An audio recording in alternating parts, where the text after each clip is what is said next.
right, so welcome back to another Artist Spotlight. Today I am joined by Gary Walts.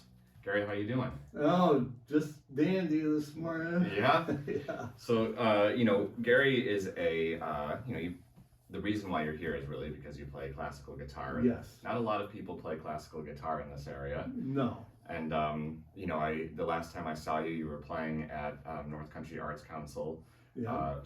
fall show. Mm-hmm. What kind of events do you normally play for? Well, the arts show reception, the opening, Mhm. a lot of things like that. Wedding receptions, private parties. What I do lends itself well to that kind of thing. Yeah. Where people are looking to set some ambiance with the music, Mhm. that's unobtrusive, loud enough people hear it, background music, people can still carry on a conversation. Right. That's the idea behind, Yeah.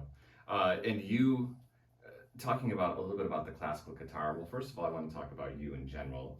Did you grow up in this area, or did you? Yeah, I'm a native of Jefferson County. Graduated from Indian River High School back in 1972. Gotcha. Quite a while ago. Yep. And so you've always lived in this area. Yes. Okay. Yeah. And what got you into doing classical guitar? Well, that's an interesting story. First of all, I have an older brother who's a very good guitar player, specifically a really good rhythm guitar player.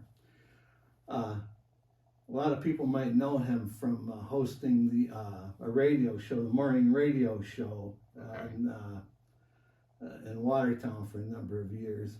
What's his name? Alan Walts. Okay.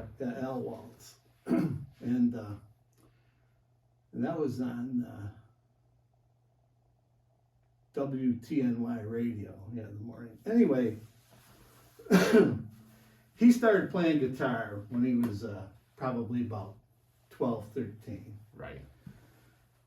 And I've always loved music. I always thought I'd like to play guitar, but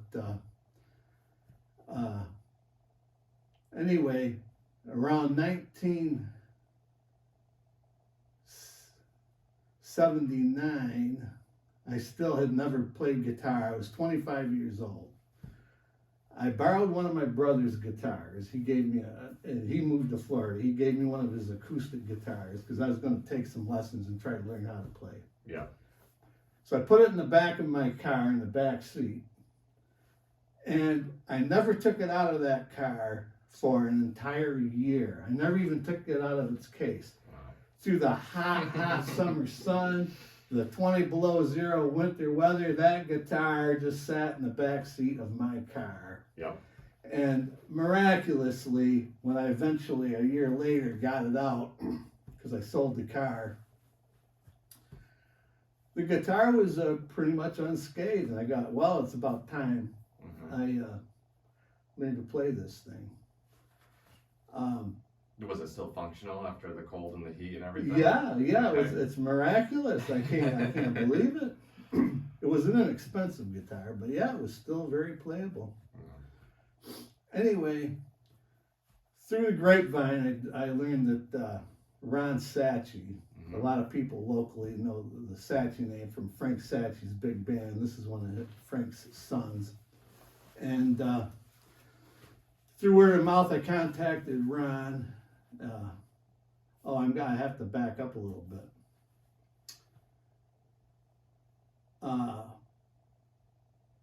I was watching public TV, and Andre Segovia was playing a concert at the White House. I think Carter was president at the time. And I'd never heard of Andre Segovia, and a lot of people maybe haven't heard of him. But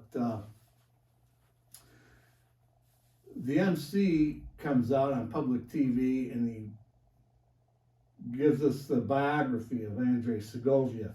how important, what an important influence he was in the world of guitar and the world of music, how great he was. A long list of accolades about Segovia.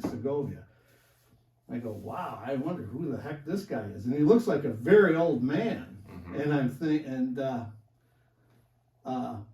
well,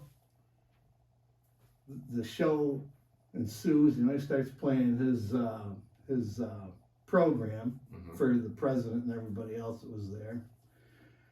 Music I'd never heard before. My head had been full of the Beatles and the Rolling Stones and all that stuff. And here's this guy playing this elaborate classical guitar music by composers like Bach, Fernando Sor, etc. And I didn't understand any of it. But I couldn't believe what this guy, where his hands are going all over this instrument. It was just so new. So I didn't think a lot more about it. And about 2 weeks later, I was in Robinson's bookstore. Now, Robinson's bookstore was in downtown Watertown, long gone. But it was one of my regular haunts, see what new books are out there. So I'm just walking through the store, and I spot a book. And on the cover is this old man with a guitar, and I said, my God, that's the guy I just saw on TV playing at the White House, Andre Segovia. And so I picked the book up. I can't believe this. I'd never heard of him before. I see him on TV. 2 weeks later, there's a book with his face on it in Robinson's bookstore. It's Andre Segovia, My Book of the Guitar. And you flip through it, and it's very simple, basic stuff about the guitar. And he's photographed with a couple of little kids teaching them the rudiments of guitar. Very, very simple stuff. Well, I immediately bought it and said, "Now that's what inspired me to hunt down a guitar teacher." So anyway, through the grapevine, I heard that Ron Sacchi was a classical guitar player. At least he had some training in that field, through college and stuff. So I started taking lessons with Ron Sacchi, and he taught me a great deal, and the rest is sort of history, so to say. How long did you work with Ron? Probably 5 years anyway. I was 25 years old when I took my first guitar lesson with him. Then through Ron, here's something else about Segovia. When I'm watching Segovia, I was thinking, gee whiz, this guy's old. He's going to die and nobody will ever know how to play guitar. I thought he really needs to teach somebody how to play like that. Little did I know, Segovia was a world-renowned classical guitar teacher, and but just that we're so out of touch with that whole musical world. Right. So anyway, Ron Sacchi caught me up to speed with that. So that was what influenced you to essentially do the classical guitar, Yes. then, as opposed to just taking, because you had an acoustic guitar, like a regular one. Yes. And there's a Yes. difference between classical guitar and acoustic guitar. Oh yeah, a number of differences. Yes. So what are those differences? Just Well, primarily one of the big differences is, appearance alone. Big giveaway as a classical guitar is the slotted peg head. And incidentally, Jose Feliciano used to play I would see him on TV occasionally. He played a classical guitar. A Giannini was the brand he played. The next thing is a classical guitar generally has a wider neck than most of your acoustics and flat tops and steel strings. And that's meant because you're using your fingers so much? Is that the idea? Well, there's certainly more room to get your fingers around to play. You'll also won't see a pick guard. Right. Generally. Because you're not using a pick most of the time. Exactly. And if you ever look at Willie Nelson's guitar, he pretty much has I think it's a Martin, and it's more or less designed an awful lot like a classical guitar, but he has no pickguard on his guitar, and his many decades of use, it's a big hole there. I mean, his fingers, he's an aggressive guitar, he's a great guitar player. Right. And his fingernails and stuff would just tore up the top of his guitar. Oh yeah, I'm sure. And Now, then where were we? we got also the strings are Nylon strings. yes. Nylon strings have a nice, warm, different kind of tone. They're a little larger and fatter, but nylon strings have much less tension than a steel string. Something I've seen people do a lot of times is they think, they buy a guitar like this, and not knowing any better, they think, I don't like these plastic strings, and they'll put steel strings on there, and then all of a sudden the great tension starts distorting the neck, pulling the bridge up, and stuff like that. Yeah, so don't do that. No, with a classical guitar, right. It's not built for that. No. And nylon strings, for instance, are also like on ukuleles usually. Yeah, the ukuleles, yeah. And now they tend to last longer too? Or well, they can, but when I was really practicing and playing a lot, I was changing them every couple of weeks. Right, okay. Now, the bass strings, these 3 bass strings, have usually a fine nylon core, and they're wrapped with wire. Okay. So they're still nylon, but wrapped with wire. Got it. Yeah.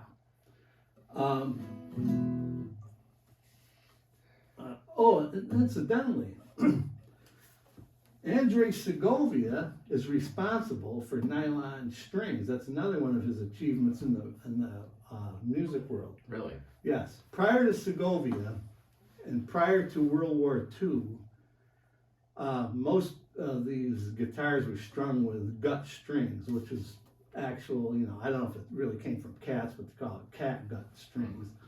But it was, as best I know, the intestinal matter of animals, like probably from pigs and slaughterhouses and stuff, they're all wound right up tight and made into strings. Gotcha.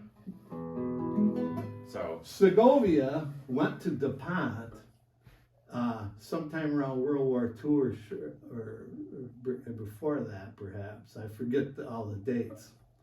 And not DuPont, the company, so much. Whoever owned DuPont, I don't remember his first name, but Mr. DuPont, we'll call him.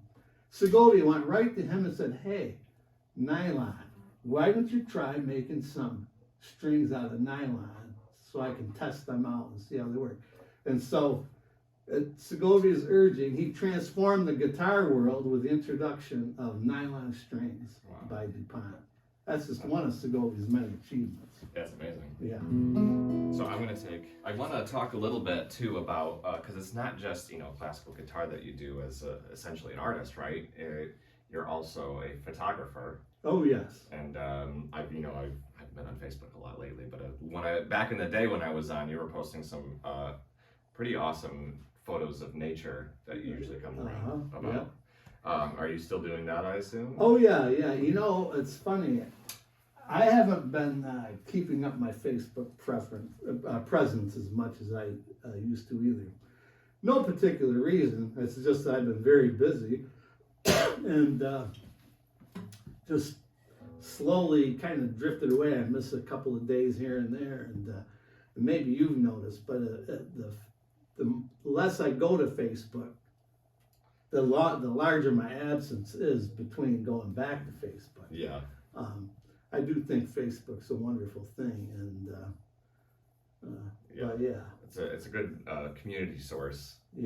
Sometimes, because I know the other apps you don't get as much of the people in your area posting things. Yeah. And so, with your photography, what got you into doing that initially? Well, I grew up in a household of my father and my parents would subscribe to a number of magazines, and Life magazine, Saturday Evening Post, Look magazine. My father was an amateur photographer, and he subscribed to a Popular Photography and Modern Photography magazines. Mm-hmm.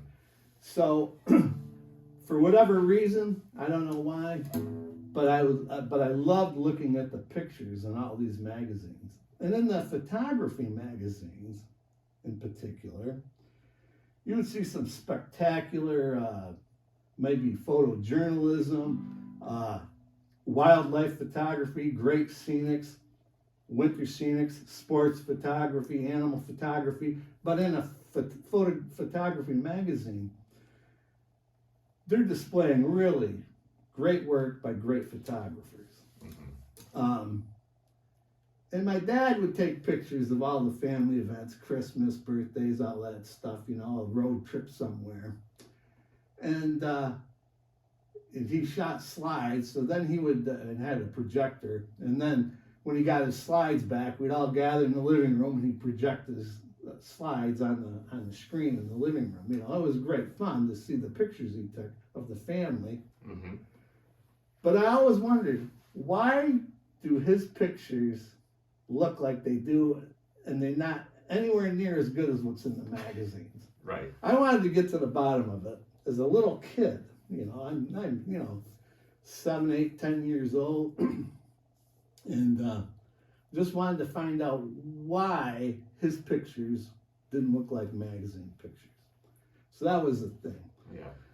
The other thing was the photography magazines had a lot of ads from all the camera manufacturers, Nikon, Canon, Kodak, Polaroid. And I used to love the ads, especially the pictures of the equipment. The cameras with these big lenses and the beautiful glass. And there's something about glass that always appealed to me too. Mm-hmm. And just looking at those gorgeous, beautiful lenses. And I wondered how do they work? Because my dad's got these snapshot cameras. Yeah. And I was always puzzled by him.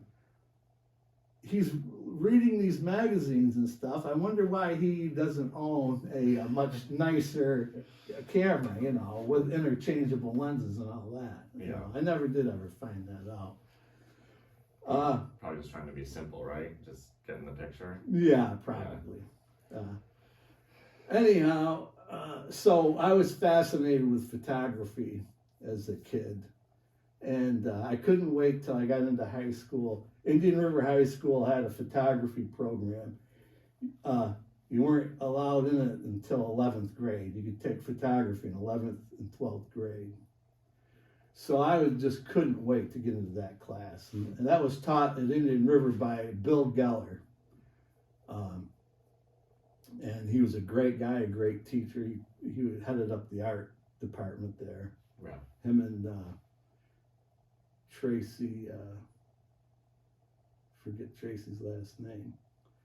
But anyway, so I was able to get my hands on nice 35 millimeter cameras, got in the darkroom, learned how to process film and all this stuff. And in the meantime, I'm still looking at Life magazine. There's some great photographers there, and I'm wondering, how could I get published in Life magazine? Right. I thought that would be a goal, you know. Mm-hmm. I didn't know how that would happen, but I just wanted to be a professional photographer. Yeah. And I don't know, by the time I was 25, I didn't know how to become a professional photographer. I was photographing weddings, plenty of weddings, lots of them. Yeah. And just photographing a lot of other stuff on my own time. And but I was working at a factory in Watertown, and I just thought, well, I don't know. I didn't want to work for a newspaper, Mm-hmm. because the newspaper photography at that time in the Watertown Daily Times, which I was exposed to, it just didn't look interesting. It looked kind of dull and corny, and I go, that's just not what I want. You know, I wanted to be like Eugene Smith, globe-trotting around, you know, and taking meaningful photographs. But anyway, it wasn't happening. But I continued to photograph. And photography then is film, it's equipment, it's processing that film, it's expensive. Oh yeah. As a hobby back then, photography was expensive. Mm-hmm. So you'd go broke buying film and burning up film, you know. Mm-hmm. But anyway, 25 years old, and I always wanted to learn to play the guitar too. So anyway, I took my guitar lessons with Ron Saatchi, and that kind of took over. I mean, I got so immersed in music and everything else, I thought, well, you know what? And I started teaching guitar after about 5 years. Oh, you did? Yeah. Nice. Started teaching at Black River Music. Had a boatload of students. I mean, back in those days, you know, you could have 10 or 12 students in one day, 3 days a week, you know. Mm-hmm. And so I was very busy teaching guitar and making some money that way. And I thought, wow, this is great. And so I didn't, you know, I still had my passion for photography, but I didn't care if I was going to make a living with it, you know. Right. And do you combine the two ever? I don't know if that, like, I don't know what that would mean. Well, I will tell you, on at least 3 occasions, people came to me to photograph their weddings, where they asked me to photograph the wedding plus play guitar in their ceremony. Well, that's a lot. Yeah, and I did that on 3 occasions that I can think of. Get done with a song and then suddenly, yeah, and then back to the song again. That's exactly right. Yeah, That's great. Yeah, yep. I would play some guitar music as a guest arrived and got seated for the wedding, you know. Yeah. And then I would stop, photograph the processional going down the aisle, and at that point, I think they usually had an organist or somebody, you know. Yeah. And then after they got situated and photographed the ceremony, then I would play recessional music. Nice. And but yeah, so that was kind of interesting. Yeah, so you have combined them. So anyway, the guitar overtook pretty much most of my time. That's how I was making a living now, teaching guitar and playing guitar. I was playing a lot of gigs, you wouldn't believe it, but lots of weddings again, but just a whole lot of stuff. Private parties, the word got out there, and anyhow, so the photography kind of fell by the wayside, and I was content with just photographing, you know, artsy stuff that caught my eye and that kind of thing. Mm-hmm. Well, a good friend of mine, who was also a really good photographer, his name's Phil Ashwood, he's still around. He saw an ad one day in the Post-Standard newspaper out of Syracuse where they were looking for stringers for Jefferson County and St. Lawrence County. People who would just take pictures for them. They paid to buy the picture. Mm-hmm. And Phil was kind of concerned, I think, that I wasn't utilizing my photography skills. So he goes, look, why don't you try this out, you know, see what they want. So anyway, I contacted them, and this was a wonderful thing. They provided me with unlimited amounts of film. Myself, Phil, 2 or 3 other stringers in the area. Mm-hmm. And they let us loose to either just look for feature photography, send them the film. If they liked it, they would publish the pictures, you know. And this became, all of a sudden I started seeing my pictures published in a newspaper, in the Post-Standard newspaper in particular. Mm-hmm. And it was a big ego boost. I go, holy cow, look at this. I got a picture published in this newspaper. And that led to something else and to something else. And ultimately, the Post-Standard offered me an internship for 1 summer. And from there, they gave me a job working out of our bureaus in Watertown and in Canton up in St. Lawrence County. And so suddenly, out of the blue, I almost didn't take the job. I thought, geez, do I want to be nailed down, committed to a full-time job. But I go, I'll try it, I can always quit. Mm-hmm. But turned out to be one of the most magnificent things ever. And so I spent over 30 years working for the Post-Standard, and I photographed all kinds of stuff. Oh, wow. And photographing every day. Yeah. Just everything under the sun, and working in these two big counties and actually other places around New York State. I was driving 50,000 miles a year. Just looking for things to... Yeah, well, working on stories and Yeah. stuff, Yeah. News events, covered Bill Clinton on numerous visits when he came here, just all kinds of stuff. Yeah. I got so busy with that, and then I was still photographing weddings and other freelance work. I was doing some freelance jobs occasionally for Associated Press, USA Today. There was Black Star Photo Agency in New York City that occasionally would have me, if they needed something covered up here, they would call me. Oh, wow. And yeah, my name really got out there. That's amazing. I didn't realize all that. Oh, yeah. Yeah. And, but consequently, I had no more time for the guitar. Right. And I played almost every day, but just noodled around, some scales, kept up some of the songs that I had learned. Mm-hmm. And, but the guitar pretty much took a back seat at that point. Yeah. And my dream came true. I was a professional photographer. And not photographing mundane, stupid stuff, but all kinds of great stuff. Yeah, it's amazing.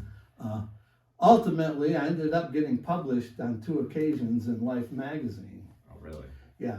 One was a story I did about my father and his relationship with my youngest brother. My father had he was a troubled man, and ultimately, this was always hard to talk about, but not anymore. He ultimately took his own life, which was very tragic. Yeah. It's always rough when somebody does that, for the survivors. Yeah. But the story I did about him garnered a lot of attention, and I was featured in numerous photography magazines, and photo exhibits. I got a lot of attention. Anyway, I ended up getting one of those pictures from my father published in Life magazine. The result of a magazine photography competition that Life magazine featured called the IZY Awards. And the IZY Awards in photography were named after a famous Life magazine photographer. Okay. So anyway, so I was published in that magazine along with some of the greatest photographers in the world. Yeah, that was kind of James Noctway, David Dubélé, the underwater photographer, Mary Ellen Mark. I mean, some of the world's greatest. I was published in a magazine alongside all those other great photographers, and so again, a dream I had as a child somehow came true. I don't know how to explain it, but it came true. That's what I was going to ask you. I mean, that's got to be an interesting feeling to have something that you dreamed about on that level. Oh yeah, come true. Yeah. The second occasion was the big ice storm. Was that 97, I think? Or 98, I think. 98? Yeah. Where, the power was knocked out from here all the way to Montreal and Canada and all over the place. I live in Chameau, and my house there, I was without electricity for 3 weeks. Oh yeah, same at my parents' house. It was a long time. Yeah, you were probably born then, weren't you? I was 8. Oh, you were 8. Well, I would have been 7 actually. Oh, yeah. So that must be a memorable event. It was, yeah. I was trying to write a musical about it actually, but I never finished that. But yeah, definitely, I think interesting time that we kind of forget about. Yeah, I don't know. Yeah. Well, anyway, Life magazine used one of my pictures in their coverage of that, and they also published I don't know if they did this every year, but I think they did for a number of years, a hardcover yearly edition in pictures. Yeah. And it's, what was it, 98 you said? Mm-hmm. Yeah.